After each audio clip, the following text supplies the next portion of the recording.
वचन 24।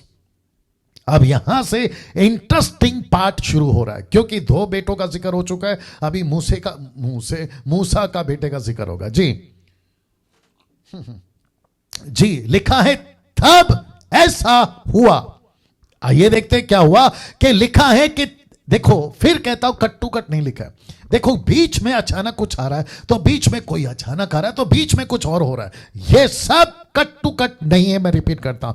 तो मुझे आपको ये है ना, जो माला टूट गई है, ये जो मोतियों की माला टूट गई है पवित्र आत्मा की मदद से, मैं इसको मिलाकर आपके सामने पेश कर रहा हूं, जितनी मुझे ज्ञान मिल रहा है उसके हिसाब से, ठीक है ना। 27 साल की मिनिस्ट्री का अनुभव, जो वचन मैं पढ़ रहा हूं और ऊपर से जो पवित्र आत्मा मुझे दे रहा है वो आपके बीच में रख रहा हूं। बाकी भविष्य में अगर मुझसे कोई बेहतर एक्सप्लेन कर सकता है, वेलकम है उसका।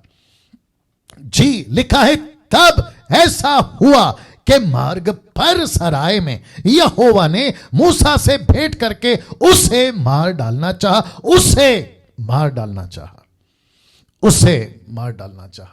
अब पढ़ते वक्त ऐसा लगता है कि मूसा को मार डालना चाहता है। 99.9%, only 1 point, not 1% also, 1 point लोग समझते हैं वो मूसा नहीं था। लेकिन अक्सर अच्छे बाइबल कॉलेज वाले, अच्छे बाइबल टीचर, अच्छे एवेंजलिस्ट और अच्छे पास्टर्स कम से कम ये स्टेटमेंट सुनकर अगर वो अपनी स्टडी को ठीक कर दें तो बेहतर होगा। लिखा है कि तब ऐसा हुआ कि मार्ग पर सराय में, ये जो शब्द है ना सराय, मैं इसका भी एक्सप्लेनेशन दूंगा। यहोवा ने मूसा से भेंट करके उससे मार डालना चाहा, लेकिन ये ऐसा नहीं है अजीजों, क्योंकि इंग्लिश ट्रांसलेशन आपके बीच में रखने जा रहा हूं। और लिखा है and it came to pass, ये घटना घटी, तब ऐसा हुआ। It came to pass by the way in आप समझते होंगे, जब मैं यूएसए में था, 3 बार जा चुका हूं, जब मैं यूएसए में था तो वहां पे, यहां होटल कहते हैं, वहां मोटेल कहते हैं, और कुछ जगह पे मोटेल और होटल को इन कहते हैं, INN। इसका मतलब है रेस्ट प्लेस, आपके बीच में रख रहा हूं, रेस्टिंग प्लेस या रेस्ट प्लेस। और ऐसा लिखा है कि सराय में, and it came to pass by the way in rest place that the Lord met him। मैं रिपीट करता हूं, that Lord met him। यहां पे मूसा का नाम नहीं मिलेगा, and sought to kill him। ये जो शब्द है ना, met him, the Lord met him and sought to kill him। ये जो शब्द है ना him, ये him कौन है? ये मूसा नहीं है अजीजों, ये मूसा नहीं है। तो प्रश्न उठता है who is him? ये हिम कौन है? Question mark. तो आपके नॉलेज के लिए ओरिजिनल मैन्युस्क्रिप्ट जब लिखा गया था हिब्रू, तो वो ट्रांसलेशन में भी शब्द लिखा है that met him, Yahweh met him, the lord met him. ये जो शब्द है ना हिम, ये मूसा नहीं है। इससे लिखा है ये मूसा नहीं था, ये मूसा का बेटा था, ये मूसा का बेटा था। अक्सर हम यही कहते हैं, मूसा को मार डालना चाहा, मूसा को मार डालना चाहा, मूसा को मार डालना चाहा, लेकिन यहां पे मूसा का नाम नहीं है अजीजों।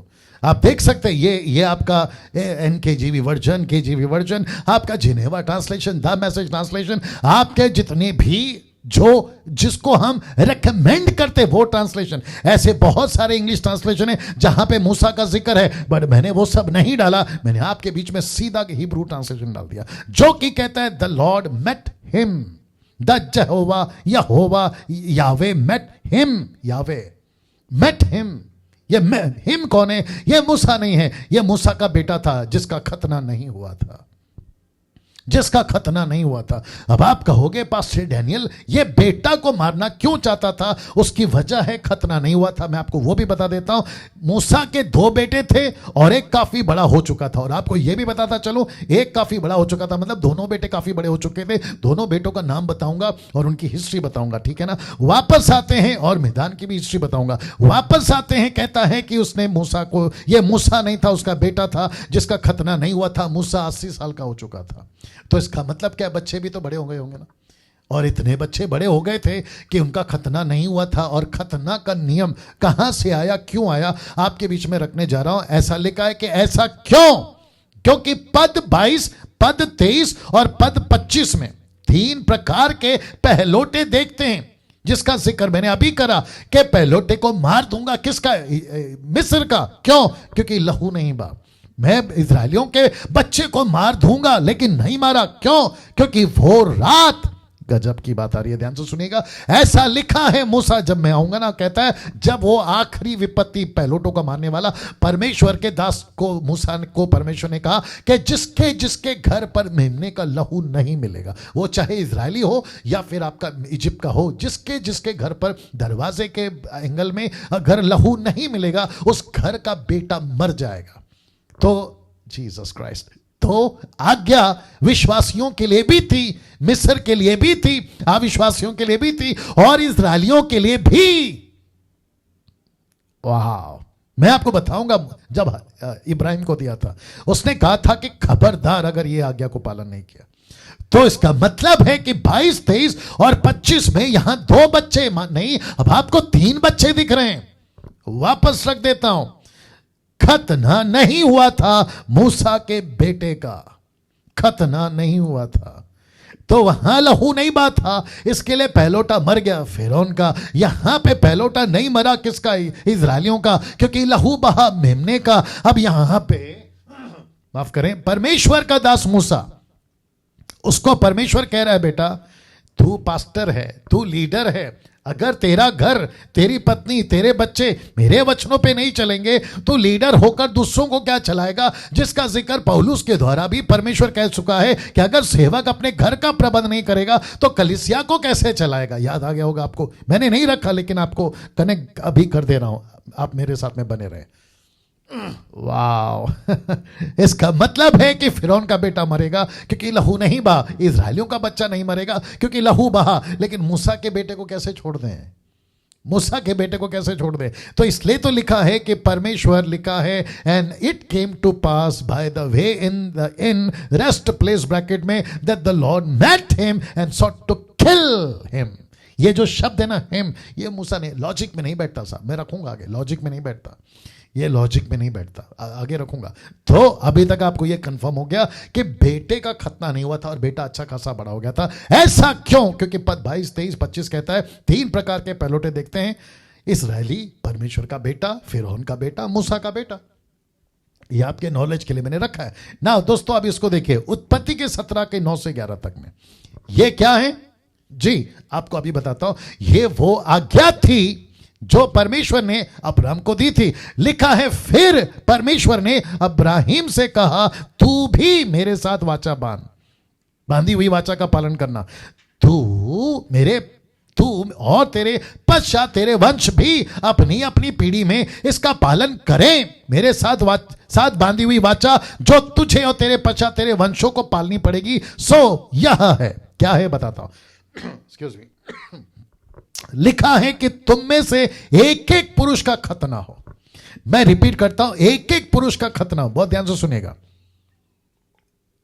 जी, बहुत ध्यान से सुनेगा कि तुम में से एक एक पुरुष का खतना हो। तुम अपनी अपनी खलड़ी का खतना कर लेना, जो वाचा मेरे और तुम्हारे बीच में, उसका यही चिन्ह होगा। क्या चिन्ह होगा? देखिएगा, पीढ़ी पीढ़ी में केवल तेरे वंश ही के लोग नहीं, पर जो तेरे घर में उत्पन्न हो वह परदेशियों के रूप में देकर मोह लिए जाएं। ऐसे सब पुरुष भी जब 8 दिन के हो जाएं, याद रखो 8 डेज, 8 दिन के हो जाएं, तब उनका खतना किया जाए, उनका खतना किया जाए। जो तेरे घर में उत्पन्न हो अथवा तेरे रुपए से मोल लिए जाए, उनका खतना अवश्य किया जाए। सो मेरी वाचा जिसका चिन्ह तुम्हारी देह में होगा वह युग युग रहेगी। मेरी वाचा जो तुम्हारे शरीर में रहेगा, जो मैंने तुमसे कवनेंट किया है वो तुम्हारे शरीर में रहेगा। अब इसको देखिए, उत्पत्ति 17 का 14 में ब्रैकेट में डाल रहा हूं, जो पुरुष खतना रहित रहे, जो पुरुष, नॉट उसका बाप, नॉट बाप बेटा, जो पुरुष खतना रहित रहे, अर्थात जिसकी खलड़ी का खतना ना हो, वह प्राणी अपने लोगों में से नाश किया जाए, क्योंकि उसने मेरे साथ बांधी हुई वाचा को तोड़ दिया। वह प्राणी तो मूसा नहीं, बेटा। अब आया आपको समझ में। तो इसका मतलब है कि हिंदी ट्रांसलेशन में एक जबरदस्त गलती हुई है, और वो गलती है ये। अब आप सोचिए, ऐसी क्या वजह है? बीच में एक मूर्ख टाइप का आदमी कह रहा था कि ट्रांसलेशन सब एक जैसा है। हद हो गई। मैं क्यों ट्रांसलेशन के ऊपर जोर देता हूं? मैं क्यों कहता हूं कि ये ट्रांसलेशन वो ट्रांसलेशन? आप स्टडी करो, उसकी वजह यह है। कितनी बड़ी गड़बड़, कितनी बड़ी गड़बड़। ये मूसा नहीं है, ये मूसा नहीं है अजीजों, ये मूसा नहीं है। अब आप सोच के देखिए कितनी जबरदस्त गड़बड़ हो गई। ऐसा लिखा है मूसा को मार डालना चाहता था। ऊपर बैठा परमेश्वर बोल रहा है यार कोई तो इसका ट्रांसलेशन ठीक करो। और मुझे खुशी है 27-28 साल की मिनिस्ट्री के बाद आप सभी मसीह जगत में जो मुझे अच्छी खासी तादाद में 50,000 प्रतिदिन लोग मुझे सुनते हैं, इस बात को रख पा रहा हूं कि यह ट्रांसलेशन एरर है। यह ट्रांसलेशन एरर यानी कि गड़बड़ है, यह अनुवाद का गड़बड़ है। और सही अनुवाद आपको बता चुका हूं कि यह मूसा नहीं था बल्कि उसका बेटा था। और कनेक्शन आपको दे चुका हूं कि जिसका खतना नहीं हुआ वही प्राणी मारा जाएगा। नाउ अब आप सोच रहे होंगे पास्टर डैनियल, बहुत ध्यान से सुनना, बहुत गजब की बात बोलने जा रहा हूं। अब आप सोच रहे होंगे, मैंने नहीं डाला, आपको फिर भी बता देता हूं। आप सोच रहे होंगे पास्टर डैनियल, परमेश्वर मूसा के द्वारा अपने बच्चे को समझाकर, अपनी पत्नी को समझाकर, अपने ससुर को समझाकर यह सब कर सकता था, या फिर मार डालने की बात क्यों? यह इतना कंफ्यूजन नहीं होता। तो फिर प्रश्न उठेगा, उसको पूछने वाले आप और हम होते कौन है? ये एक लॉजिक। दूसरा लॉजिक मैं दे रहा हूं। आपको पता है परमेश्वर का लीडर यानी कि मूसा और उसका घर, मूसा का फैमिली, परमेश्वर कहता है अगर मुझे जिस परिवार को लेके चलना है, जिस लीडर को लेके चलना है, वो फैमिली को शेप, आकार ठीक धाड़ना, उसको डांटना, मैं इंटरफेयर करूंगा, मैं उसमें इंटरफेयर करूंगा। अगर मुझे लगा कि गड़बड़ है मैं खुद इंटरफेयर करूंगा। यह दूसरा लॉजिक। तीसरा लॉजिक जो कि गजब का लॉजिक है, उसकी पत्नी सिपोरा। बाप रे, मैं आपको बताता हूं क्यों। क्योंकि सिपोरा इजरायली नहीं थी और सिपोरा को खतना वाला सिस्टम पसंद नहीं था। मैं रख रहा हूं आपके बीच में, फिर से कहता हूं, परमेश्वर ने खुद इंटरफेयर किया। और मूसा के बारे में क्या लिखा है? नम्र व्यक्ति। तो ऐसा हो सकता है मूसा ने अपने हाथ उठा लिया, बोला प्रभु मैं सबको झेल सकता हूं, इसको नहीं झेल सकता। मैं सबको ठीक कर सकता हूं, इसको ठीक नहीं कर सकता। ये जो ससुर है ना, ये अलग आदमी है। ये जो पत्नी है ना, ये अलग आदमी है। ये जो बच्चे हैं ना, ये मेरा नहीं सुनेंगे। और मैं आपको कनेक्शन दूंगा जब निर्गमन के 8वें अध्याय में आऊंगा। इस पूरे जर्नी में उसकी पत्नी, उसका ससुर और उसके 2 बच्चे उसके साथ नहीं है। ये शॉकिंग है, ये शॉकिंग है। बाप रे।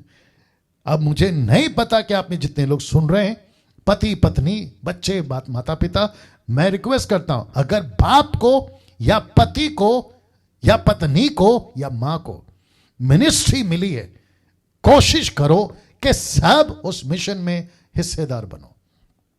नहीं तो नीचे उतर कर आएगा और बेटे को मार डालेगा। मैं ये डरा नहीं रहा हूं। मूसा की मिनिस्ट्री से एक सबक ये भी सीख सकते हैं। और यही वजह है, मैंने नहीं डाला लेकिन एक्स्ट्रा फिटिंग दे रहा हूं या एक्स्ट्रा बात कर रहा हूं। फिटिंग नहीं, बात कर रहा हूं, आपके बीच में रख रहा हूं। इसलिए बार बार कहते हैं कि अगर पास्टर हो, शादी नहीं हुई तो शादी उसी से करना जो मिनिस्ट्री को समझे। एवेंजलिस्ट हो, शादी उसी से करना अगर नहीं हुई जो एवेंजलिस्ट के काम को समझती हो। नहीं तो पता चला कि पति को बोझ है सेवा का और पत्नी को बोझ नहीं है, फिर रास्ते 2 हो जाएंगे। और यही होता है अक्सर, और उसी के चलते फिर प्रॉब्लम आता है। वापस कहता हूं, शादी के पहले तुम शर्ट बदल सकते हो, बर्तन बदल सकते हो, टीवी बदल सकते हो, फ्रिज बदल सकते हो, लेकिन बीवी नहीं बदल सकते।